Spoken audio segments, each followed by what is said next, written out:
cartre pêl-rwyd Cymru a Dreigiau Caerdydd i'r House of Sport yma yng Nghaerdydd ar gyfer rownd 6 yr NSL.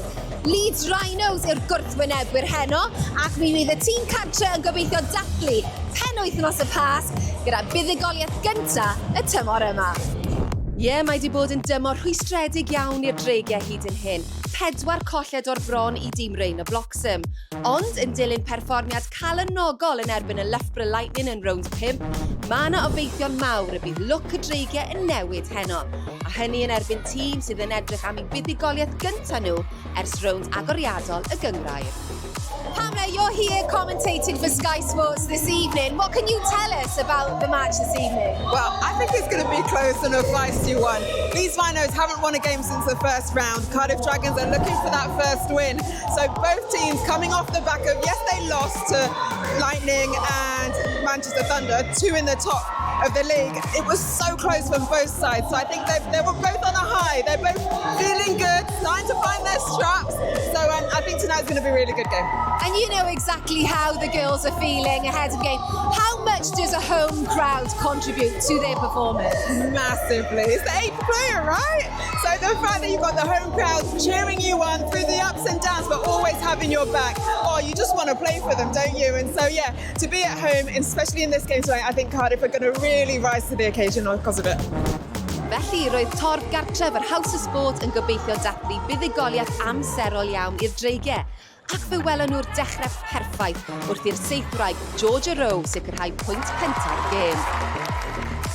Ond roedd gan y Rhinos dipyn o arfa flaen eu hymosod nhw hefyd, y seithwraig o Falawi Joyce Mwfale, gyda'i gallu a'i chysondeb hi wrth ffeindio'r rhwyd yn fygythiad o'r cychwyn.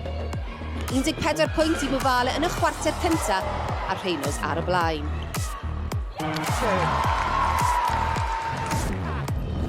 Yr un oedd y stori yn ystod yr ail chwarter wrth i'r seithwyr Mwfale a Rowe barhau i fynd ben a'i gilydd ar naill ochr y cwrt. Y ddau dîm yn taflu'r bêl o gwmpas yn bwrpasol a'r Leeds Rhinos yn cadw eu cŵl a dal gafal ar fantais gyson ar y sgorfwr. Ond gyda chyfnod cyffroes y super shot yn dychwelyd ar gyfer 5 munud ola'r chwarter, fe daniodd y gêm unwaith eto, gyda gwrthymosod chwym y tîm cartref yn sicrhau i bod nhw'n mynd mewn i'r ail hanner yn llawn gobaith.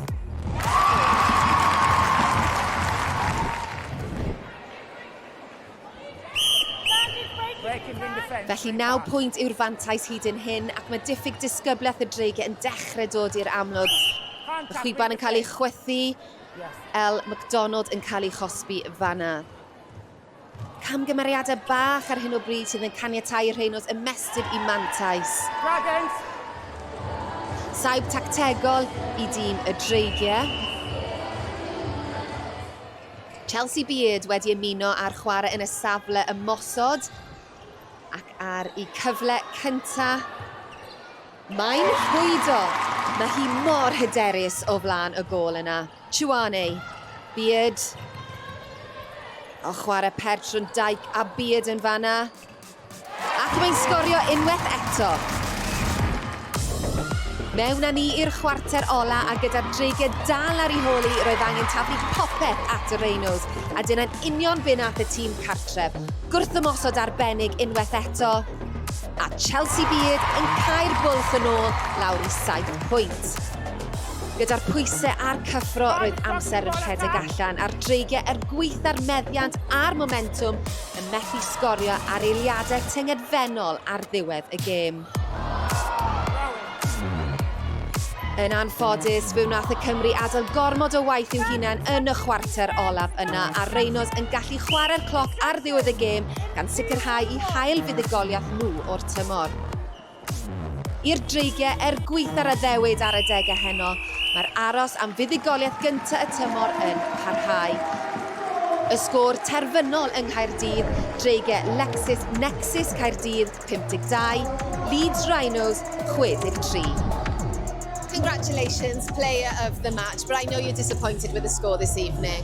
Yeah, thank you. Really disappointed with that game, actually. I think too many unforced errors from ourselves, and I think a team like Rhinos are just going to punish us. So, yeah, a little bit inconsistent from us, and we're still striving for that 60-minute performance. I think it was a match that had definite ebbs and flows, and sometimes when we weren't in the flow it was quite difficult. I thought we took too long to adjust to some of the umpiring decisions, so we have to be better at that. But I was proud of the way that we fought right to that last whistle. We'll go back, we'll take a real good hard look at the footage, have a look at our errors and see whether we can just minimise that going into Pulse. They're going to be another tough side, but I don't think anybody in this league aren't a tough side. But I think we just continue to focus on us, try not to look at the opposition too much. Just come together, get lots of rest, enjoy our week, train harder than ever, and then see what damage we can do against Pulse.